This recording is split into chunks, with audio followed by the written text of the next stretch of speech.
Hello everyone, welcome to After School Cafe. I'm Chris, at your service.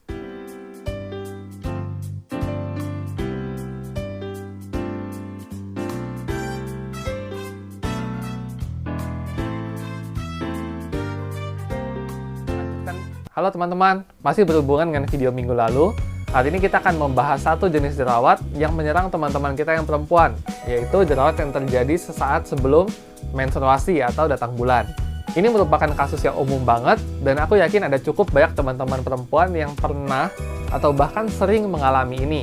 Jadi biasanya kan kalau lagi PMS itu badan lemes, mood berantakan, ditambah sama jerawat lagi. Jadi aku yakin teman-teman yang perempuan punya sangat banyak alasan untuk merasa down saat PMS, dan itu adalah sesuatu hal yang wajar. Jadi untuk teman-teman yang laki-laki harus bisa maklum, oke?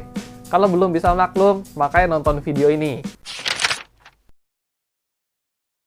Nah, jerawat ini biasanya kita sebut dengan premenstrual acne, atau kita singkat PMS acne ya. Kalau kita mau ngomongin soal PMS acne ini, kita harus terlebih dahulu ngomongin soal siklus menstruasi. Jadi, siklus menstruasi ini adalah siklus bulanan pada perempuan yang normalnya terjadi selama 28 plus minus 7 hari. Siklus menstruasi ini mulai dihitung sesudah perdarahan sebelumnya selesai dan sebelum perdarahan setelahnya dimulai. Jadi, dalam siklus menstruasi ini, ada dua hormon perempuan berperan penting. Yang pertama adalah estrogen, dan yang kedua adalah progesteron. Sebagai ilustrasi, kita ambil contoh siklus menstruasi 28 hari ya.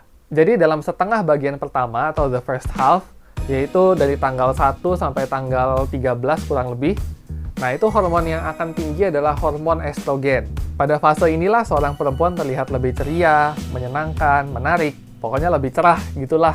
Yang kemudian akan mencapai puncaknya kurang lebih tanggal 13 hingga tanggal 15. Kemudian, hormon estrogen akan perlahan-lahan menurun, digantikan dengan hormon progesteron di setengah bagian berikutnya atau the later half.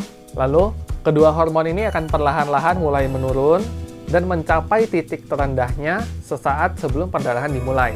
Meanwhile, ada satu hormon lain yang tidak dipengaruhi oleh siklus menstruasi, yaitu hormon testosteron. Ia ini adalah androgen yang banyak diproduksi oleh pria.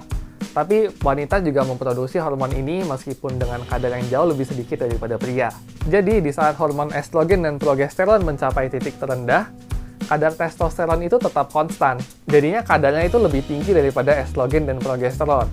Nah, perubahan hormonal inilah yang menyebabkan terjadinya PMS acne. Karena pada saat hormon progesteron meningkat, kulit akan bereaksi dengan menghasilkan lebih banyak sebum. Selain itu, progesteron juga memiliki efek untuk mengecilkan pori-pori. Pada beberapa wanita, mungkin ini akan tampak bagus ya, karena bikin pori-pori tidak kelihatan.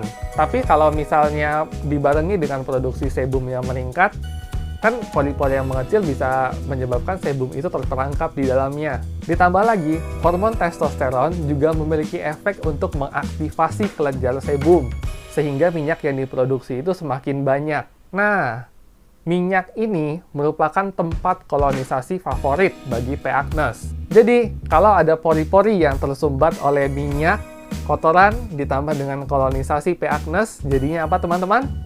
Yes, jadinya adalah jerawat. Kita udah pernah membahas ini di video sebelumnya, jadi untuk teman-teman yang mau tahu tentang mekanisme terjadinya jerawat, boleh tolong dicek.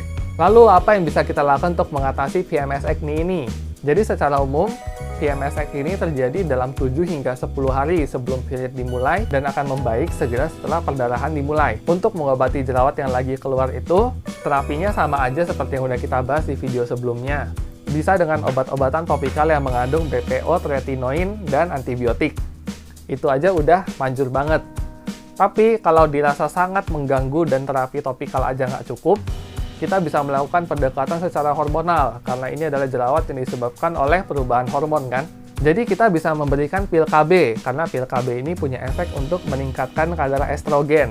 Selain itu, pil KB juga punya SHBG, atau Sex Hormone Binding Globulin, yang berfungsi untuk mengikat testosteron yang berlebihan, sehingga produksi sebum juga bisa ditekan. Tapi untuk yang satu ini, sebaiknya teman-teman konsultasi secara langsung dulu ke dokter supaya terapinya sesuai. Dan yang paling penting, yang nggak boleh kita lupakan, kembali lagi soal kebersihan dan gaya hidup kita.